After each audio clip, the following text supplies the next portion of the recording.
Funeral service, Harold Smith. Firstly, the housekeeping. Mobile phones, can you please switch to silent for the duration of the service?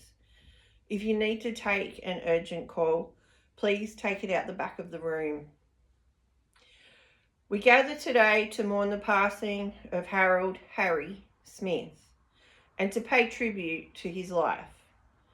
I am sure that Harry would not want you to grieve in hurt or pain, but recall his life with respect and happiness, remembering the joy that he has given, has received, and that he has shared with each of you in one way or another. And so today we say goodbye and thank you to Harry, who was taken from us. As a tribute to Harry, we will now play one of his favourite songs, Strawberry Fields by the Beatles. Thank you. I will now read the eulogy. It is my honour to share with you something about the life of Harry. After speaking with his family, I have come to realise that Harry was a dearly loved father, husband, grandfather, and friend. Harry was a high school student at Xavier College, and this is where he met his wife, Marion. They shared their lives for 65 years before she was sadly taken by illness 5 years ago. Harry was a reliable and loving husband who never missed a birthday or anniversary. Some would say he was a romantic at heart. After 4 years of marriage, they welcomed their first child, Tempest, and she made them into a little family. 2 years later, along came twins, Adrian and Christian, adored by Tempest, even though she called them the troublemakers. The twins loved to be with their father, whether it was fishing in the Hawkesbury River or camping under the stars. 6 years later came their fourth child, Eric, to complete their family of 6. Eric was more of a little league footy player rather than a fisherman, but Harry was at every game on Sundays, always offering words of encouragement. Harry spent 40 years of his life working for the Department of Fisheries and Agriculture. It was his friends at work that got him into deep sea fishing. Before long, Harry joined the St. George Anglers Association and was often out at 5 a.m. to get the first bite of the day. Harry went on to win Angler of the Year an astonishing 7 times and was inducted as a life member in 2009. Harry was a doting and proud grandfather of 4 boys, Zale, Dylan, Kai, and Fletcher.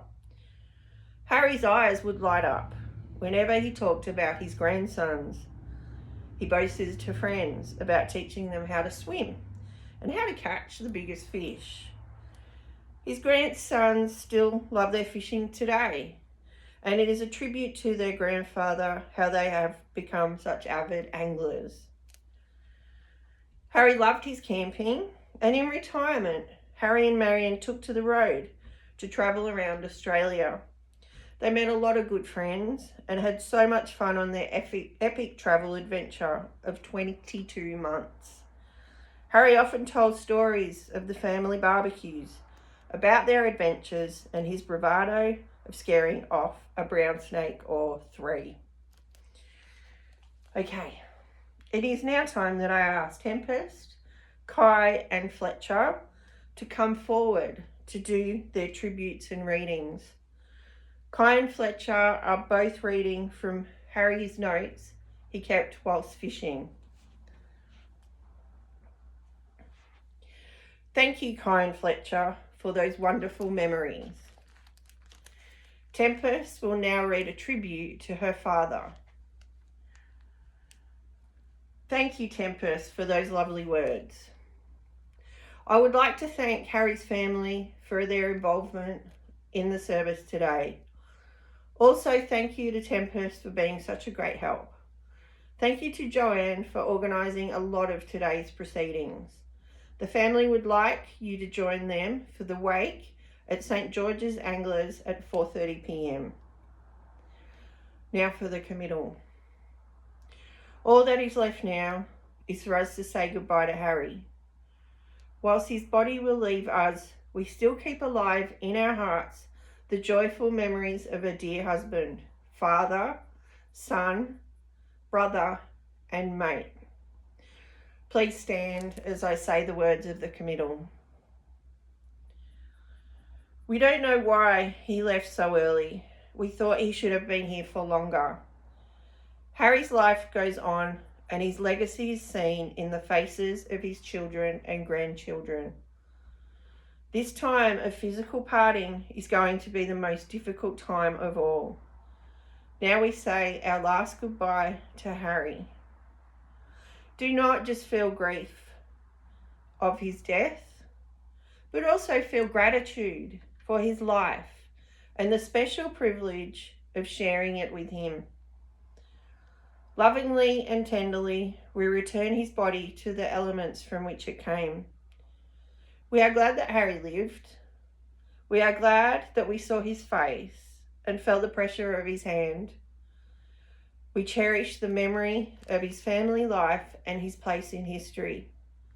We cherish his friendship and most of all his love. As the music plays, please feel free to come forward and place a flower as you say your final goodbye. Thank you.